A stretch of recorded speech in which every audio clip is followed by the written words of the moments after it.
Las contradicciones son algo normal, están y estarán a lo largo de la historia.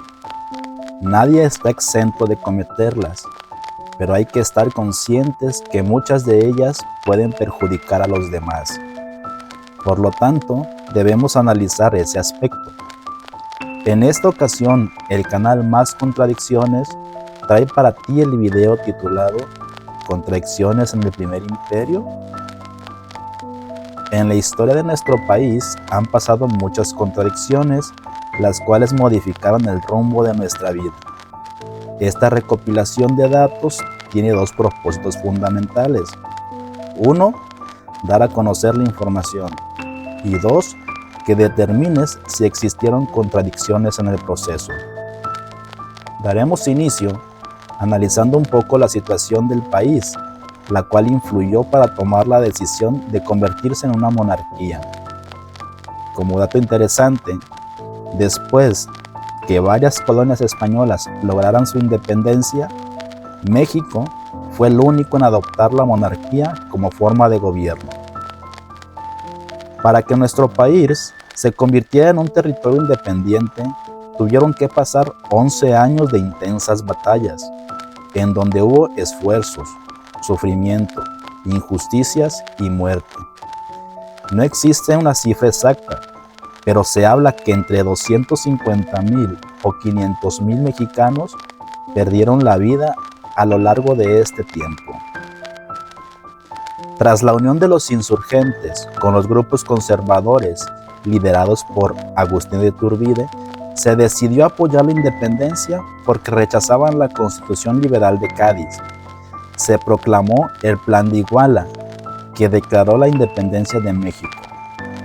El término de la guerra y el reconocimiento de México como territorio independiente sucedió el 24 de agosto de 1821, cuando el ejército trigarante, al mando de Agustín de Iturbide, se encontró con el virrey de España para firmar la independencia del virreinato.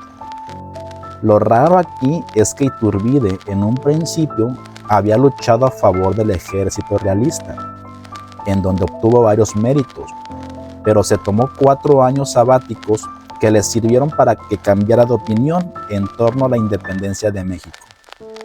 Posteriormente, se unió al ejército insurgente, en donde igualmente favoreció el movimiento independentista.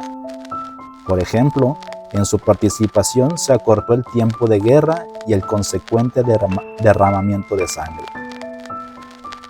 El Plan de Iguala establecía que en el nuevo país se gobernara bajo una monarquía constitucional.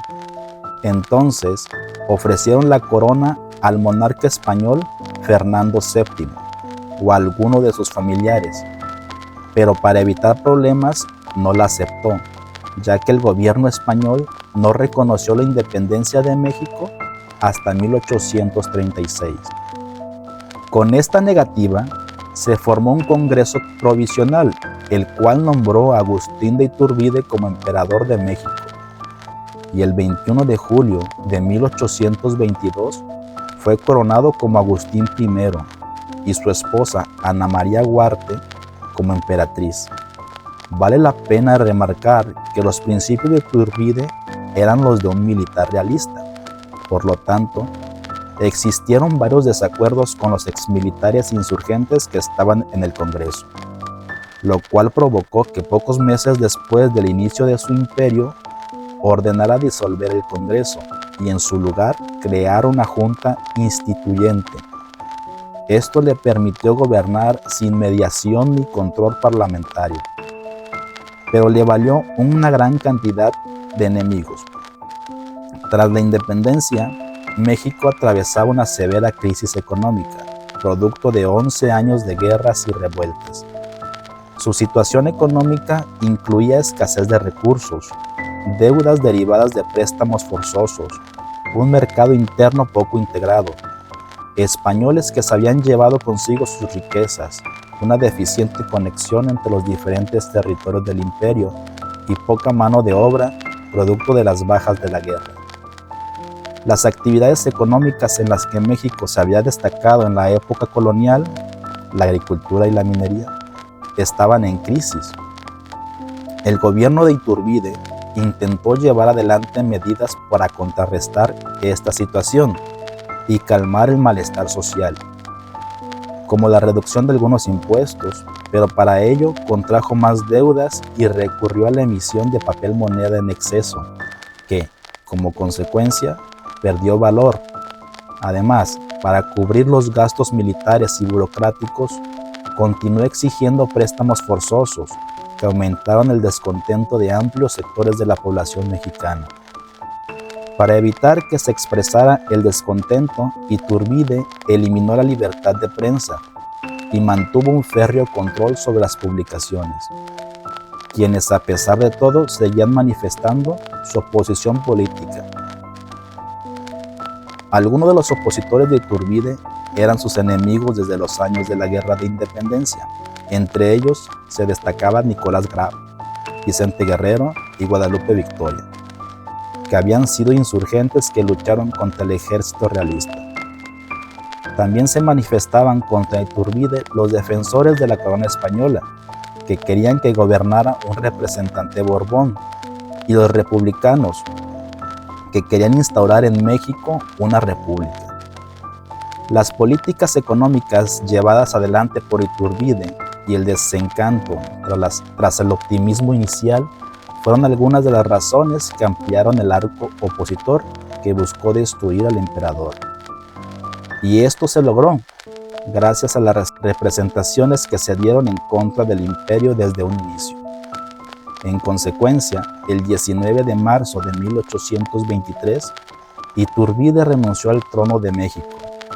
A pesar de su corta duración, este gobierno fue de suma importancia en la historia de México, porque fue el primer gobierno independiente y soberano del país.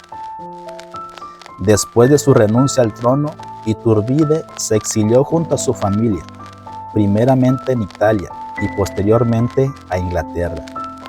Mientras tanto, en suelo mexicano, Iturbide era declarado como traidor y enemigo público del Estado. En el año de 1824, Agustín se enteró de un plan de reconquista a las colonias españolas, por lo que tomó la decisión de ir a México para ofrecer sus servicios a la corona española. Lo que no esperaba era que inmediatamente desembarcara en Tamaulipas, lo apresarían y juzgarían como traidor a la patria, para sentenciarlo a muerte. Murió fusilado en Padilla, Tamaulipas, el 19 de julio de 1824. Desde tu punto de vista, ¿crees que la historia es justa? ¿Fue Iturbide víctima de los intereses del momento o simplemente fue ambición?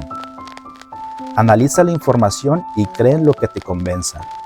El canal Más Contradicciones agradece la visita y recuerda, si quieres cambiar al mundo, inicia por ti. Gracias.